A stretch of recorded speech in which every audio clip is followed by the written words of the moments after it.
Haleluya. Amen. Watu wengi wamekuwa wakiomba kwa Mungu pasipo kupokea majibu, na wengine wamekuwa wakijiuliza maswali mengi. Ni kwa nini wanaomba maombi ambayo hayajibiwi? Wengine wameanza hata kuwa na wasiwasi na Mungu ya kwamba yamkini wanaweza wakaomba wakapokea ama wakaomba wasipokee, kwa maana ya kwamba wanaweza wakaomba Mungu akajibu ama wakaomba Mungu asijibu. Lakini Biblia imeeleza dhahiri ya kwamba hatupokei kwa sababu hatujui kuomba vile ipasavyo. Kumbe kuna kuomba ipasavyo na kuna kuomba isivyopasa. Unaweza ukaomba vizuri ama ukaomba vibaya. Hivyo kuna kujibiwa ama kutokujibiwa, yategemeana na umeomba vipi. Prayer force.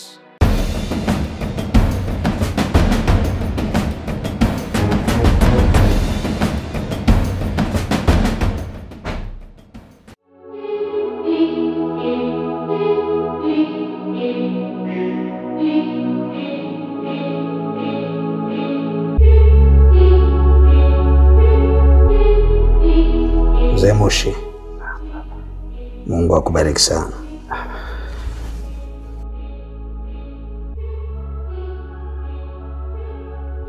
Pole sana. Asante baba. Unaendeleaje? Madaktari wameniambia kwamba sitaponda tena nina siku 23 tu za kuishi. Kwani kansa imesambaa mwili mzima.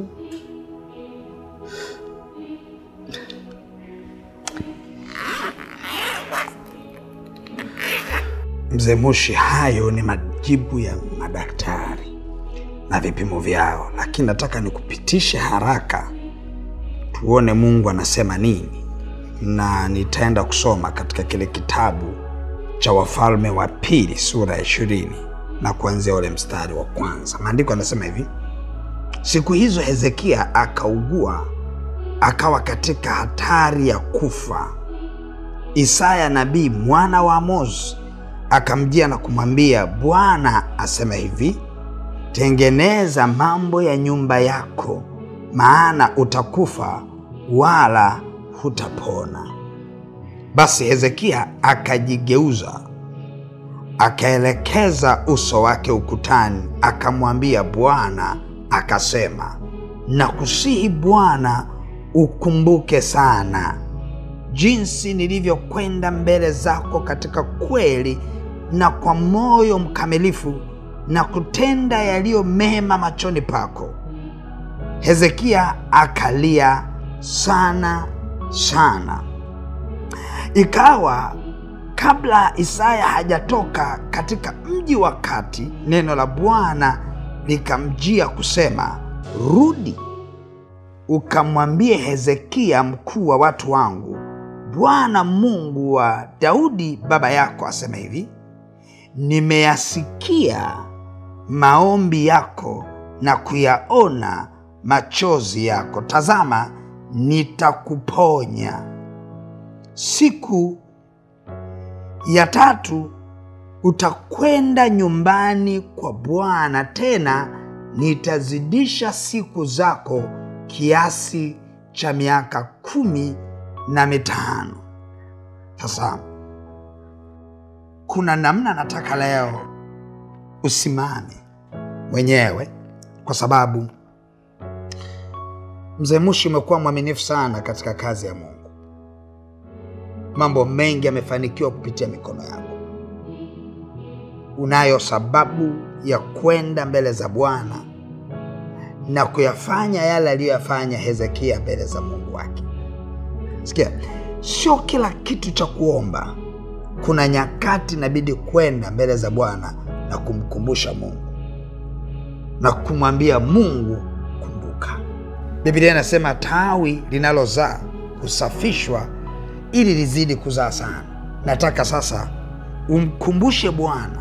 Wewe unajua mambo mengi makubwa uliyofanya. Nataka umkumbushe Bwana.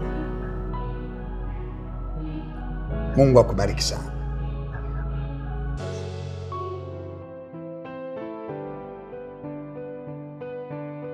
Amen. Amen.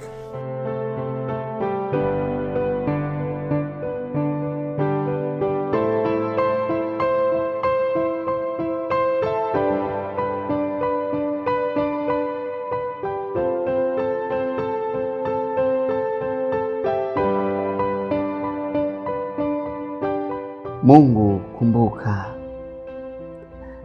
namna ambavyo nilikutumikia, ukaniokoe na kuniondoa katika kitanda hiki. Magonjwa yote Mungu kaniponya katika jina la Yesu. Baada ya hapo madaktari wakapima mwili mzima, wakakuta hakuna tena vimelea vya kansa. Jina la Bwana libarikiwe.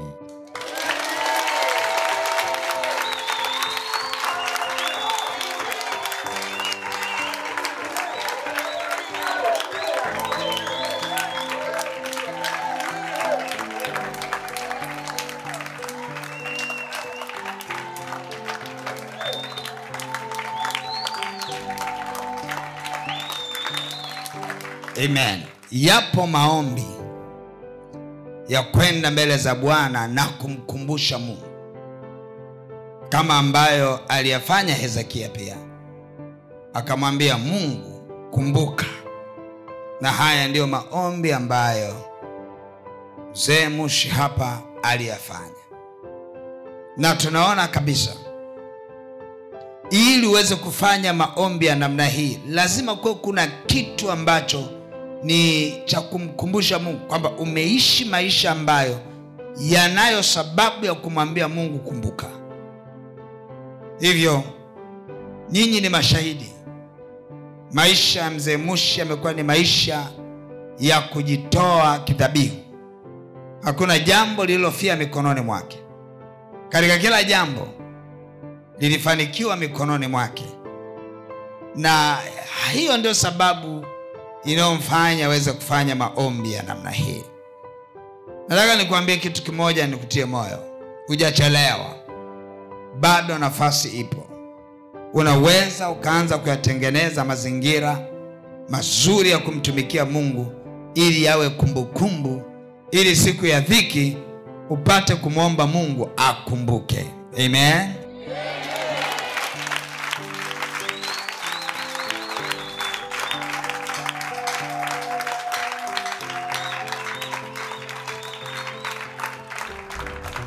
Kijo, kwa nini hutaki kunielewa? Na kwa nini hutaki kunitoa auti? Kila siku kirudi unarudi usiku, ukiondoka asubuhi. Kwa hiyo kazi ni ya muhimu kuliko mimi mke wako, si ndio? Mama, yani umetoka kwenye hiki umehamia kwenye hiki tena. Tumalize jambo moja then tutaenda kwenye jambo jingine. Shida iko wapi? Mimi naona una mambo yako, si ndio? Haya, endelea na mambo yako na ufanye mambo yako. Sasa hivi sitakusemesha tena. Usinisemeshe kwa nini mke wangu wakati tunaishi nyumba moja? Hebu kwanza tupaki tuelewane. Maana naona mambo yanakuwa mengi afu tuko barabarani.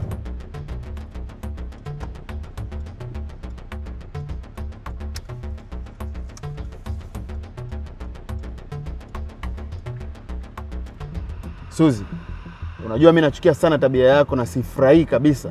Tabia yako kupiga makelele kama unaongea na mtu ambaye ni kiziwi ama asielewa. Kwani huwezi kuongea kawaida na ukaeleweka? Ni mpaka upige makelele utadhani unaongea na mtu ambaye ni kiziwi ama mtu asielewa? Usinipangie niongeeje. Kwani wewe sio mimi? Na unavozidi kuongea ndivyo unavyonipandisha hasira zaidi na zaidi. Wala ukae kimya na ufunge huo mdomo wako. Suzi, maisha yaende hivyo. Na hii inakuwa sio ndoa tena, bali ni gereza. Na sisi wanaume huwa hatupendi kabisa mtu anayeongea kwa kupiga makelele. Makelele tena makelele yasiokuwa na msingi kabisa. Unanizalau Kijo? Mimi huwa sipendi zalau. Tena usinizoee vibaya. Sipendi mimi upuzi. Tena sitaki upuzi wako. Sijui umenielewa? Sitaki unizoee vibaya. Nimesema.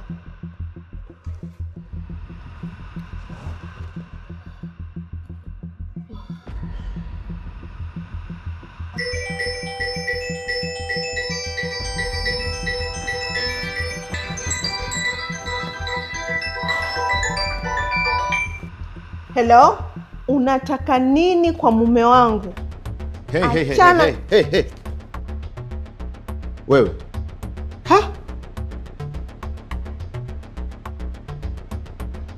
Wewe. Hivi unajua nani yule unaongea naye kwenye hii simu? I don't care. You don't care? Seriously? Yaani unaongea upuuzi kwa bosi wangu, then you say you don't care. Unaniharibia kazi pasipo kujali, wakati unajua majukumu yote huko ndani yananiangalia mimi. Na unaelewa fika kwamba hii ndio kazi ambayo ninaitegemea kwa ajili yetu wote sisi hapa ndani. Na ni nani aliyekupa ruhusa kuja kushika simu yangu na kuanza kufyatuka maneno yasiyokuwa na msingi? Pasipo hata kujali unaongea na nani? Hebu niondokee hapa. Kwani nani asiyejua siku hizi wanaume maandika boss kumbe ni mawala zenu? Suzi. Ulishawahi kusikia hata siku moja mimi nafanya ujinga huo kwenye ndoa yangu? Au hata kuhisi mimi nafanya huo ujinga? Sikiliza. Mimi naipenda ndoa yangu na naiheshimu. Japo sijawahi kuwa na furaha nayo toka miaka 3 tuliyooana. Achana na mimi. Tena nyie mnaojifanya waaminifu ndio fisi waenda pole, mnakamata mizoga kimya.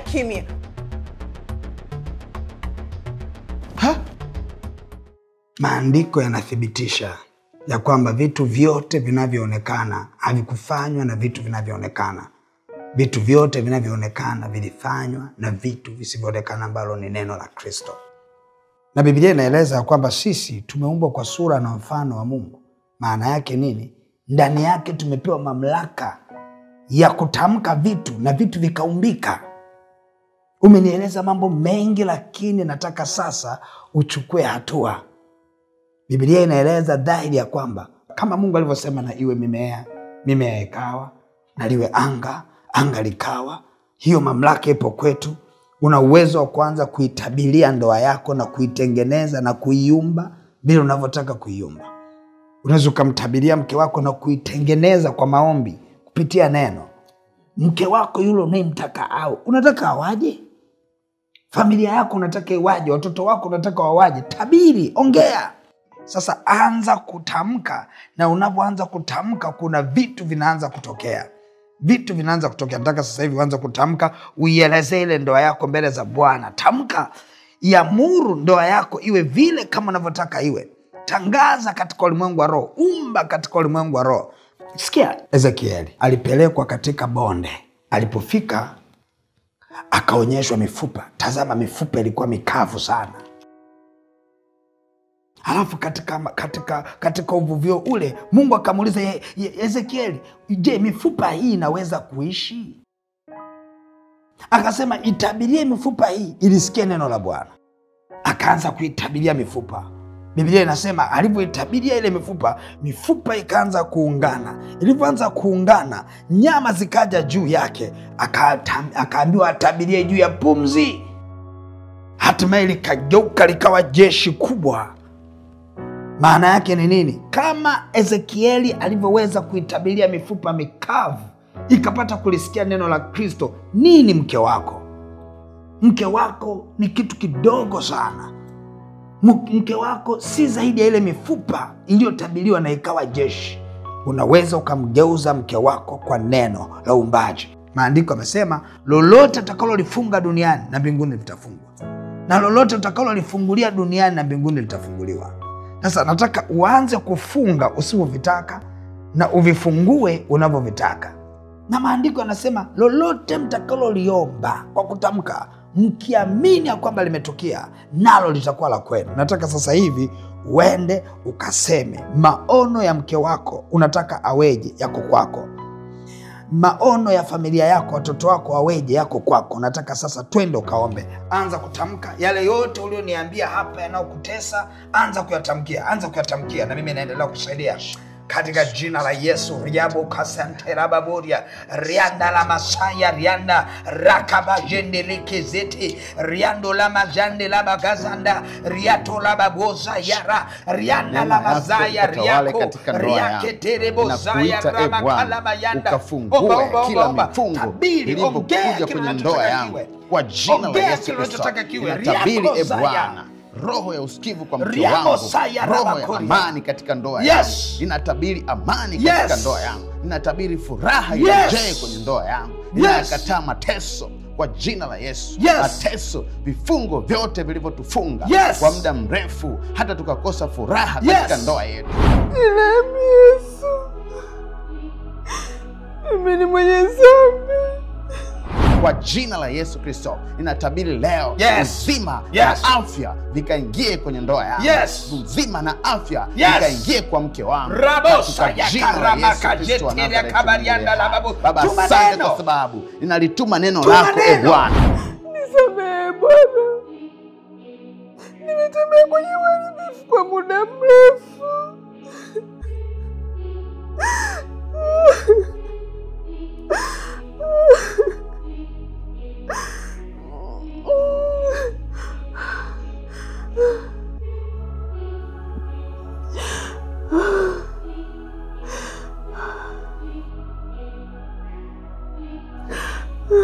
Kama ulivyosema, kama ulivyosema na Yeremia, akasema neno kwenye ile mifupa, nayo mifupa ikalisikia neno lako. Kwa jina la Yesu Kristo, ninalituma neno katika ndoa yangu leo hii Bwana. Ukombozi ukaingie katika jina la Yesu Kristo wa Nazareti, Mungu le hai. Kwa jina la Yesu, vitu vilivyomtesa mke wangu hata hakabadilika, hata tusione raha ya ndoa yetu, kwa jina la Yesu Kristo leo hii ninaviharibu kwa neno lako. Ninaviharibu kwa neno lako. Hakuna kitakachosalia.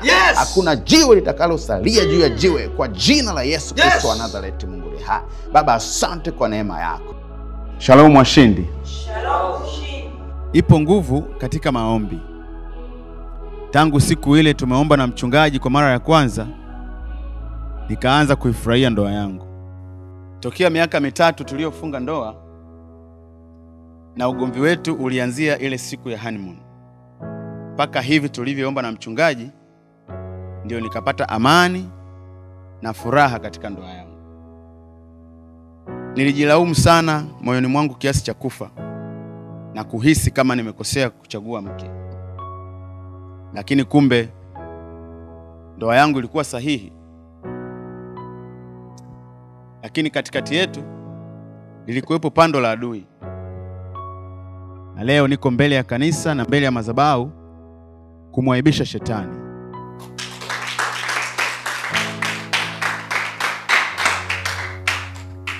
Sikuwahi kufikiri mume wangu ni mzuri kiasi hiki. Maombi yana nguvu sana. Hakika leo nimeona uzuri wa mume wangu. Shetani aliuficha uzuri wa mume wangu na thamani yake kwangu ikaondoka kabisa. Leo nimeiona nuru mpya katika ndoa yangu. Namfurahia mume wangu. Na kupenda mume wangu. Naomba usikumbuke uovu wangu. Nami nakupenda pia mke wangu. Na naahidi mbele ya kanisa na mbele ya madhabahu nitakupenda zaidi kuliko mwanzo.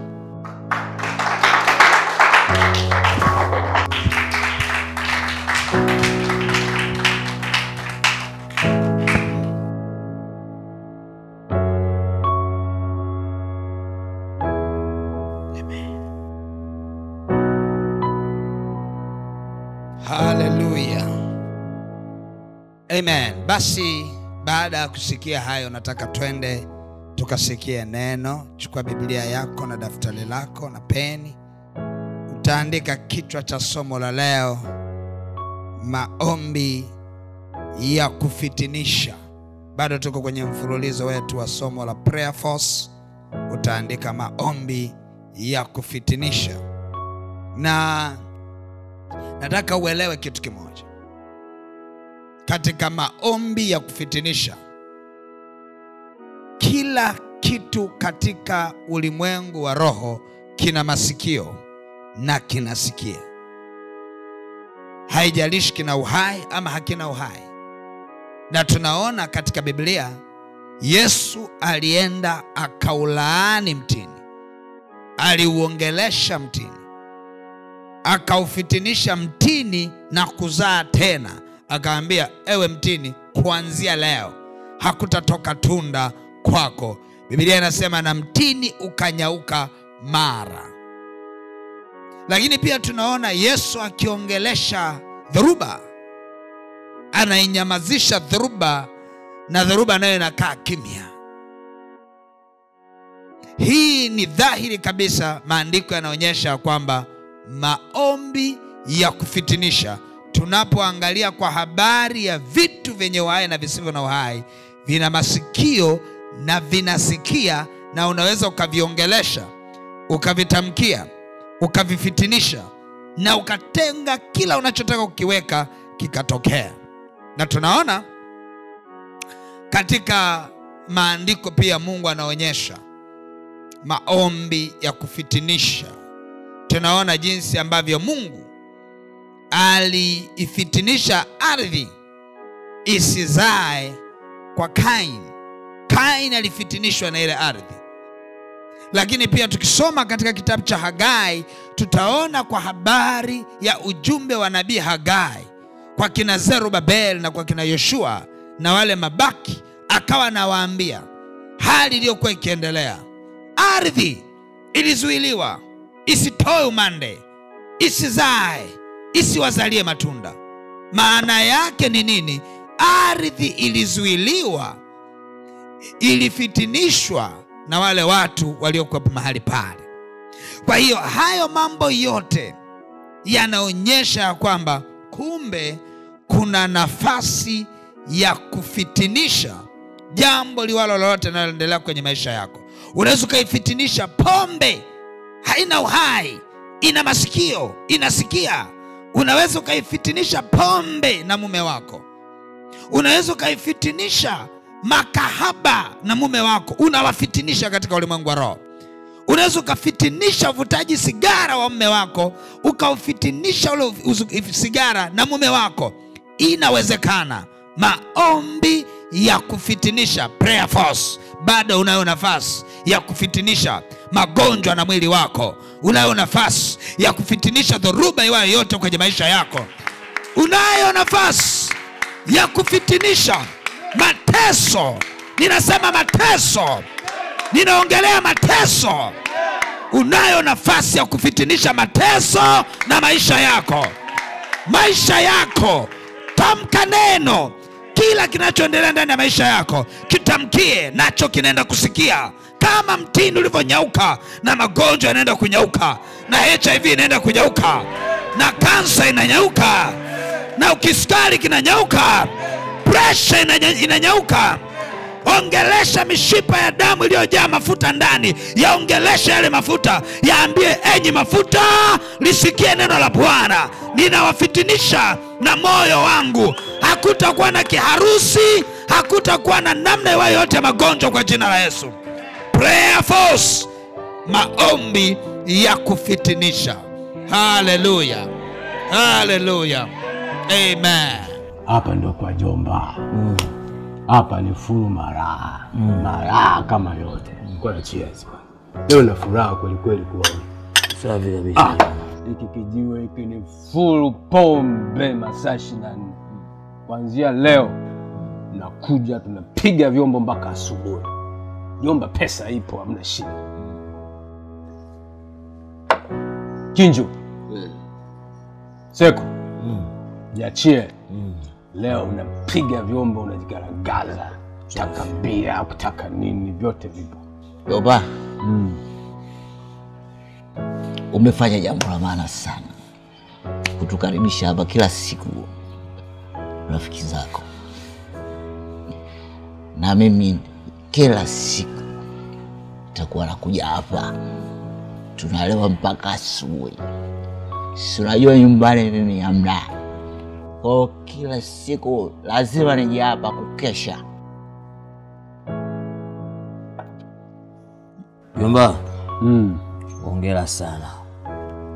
Tunakula, tunakunywa, kujigaragaza. Sikia, mjiachie. Yaani hapa unajiachia masaa 24. Pombe inakuja, mnapiga vyombo safi. Kinjo, tunywe mpaka tujigaragaze, tupo mpaka asubuhi. Hamna shida kabisa, uwe na amani.